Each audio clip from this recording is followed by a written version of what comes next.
بەڕێزان هەمووتان نەزانن ماوەی 7 ساڵە ساڵی 2014 تا ساڵی 2020 بودجە نەچۆتە پەرلەمانی کوردستان.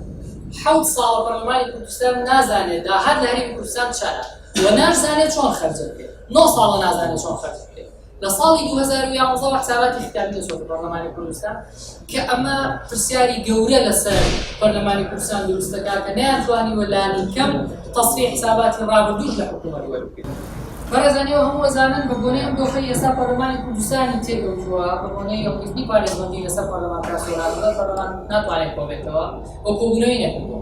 بەڵام زۆر گرنگە ئەم دۆخە چارەسەر بکرێت. خەڵکێکی زۆر چاودێرێکی زۆر پێشنیارێکی زۆر دراوە سەرۆکایەتی پەرلەمانی کوردستان. ئێمە لەگەڵ ئەو پێشنیارانەیە هەماشە دەڵێن پێویستە سەرۆکی پەرلەمانی کوردستان دەسەڵاتی خۆی بەکاربهێنێ ئەو ڕێکارانی کە یاساکەی پێ دەرچێنراوە بە نایاسایی واتە ئەو بڕیارەی پێ دەرچێنراوە کە هەڵگرتنی پارێزبەندیە بە هەمان ڕێکار ئەو بڕیارە هەڵوەشەندرێتەوە بۆی پەرلەمانی کوردستان بتوانێت دەست بەکارەکان بکاتەوە.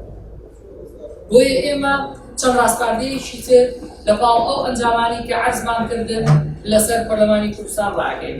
بەڕێزان ئێمە دەمانەوێت بەردەوام ئەمە لە هەموو بۆنەکانە دووبارە بکەینەوە. پەرلەمانی کوردستان و پەرلەمانتاران دەناڵێنن بەدەست سیستمی سیاسی لە هەرێمی کوردستان واتە ئەوەی کە ئەمڕۆ ئەم دۆخەی پەرلەمانی کوردستان تایەتی تەنیا لەسەر شانی پەرلەمانتارانە بەڵکو پێویستە ئەحزابە سیاسیەکان و سیستمی سیاسی لە هەرێمی کوردستان دەستکاری بکرێت بۆی پەرلەمان بە ئەرکی خۆی دەستێت.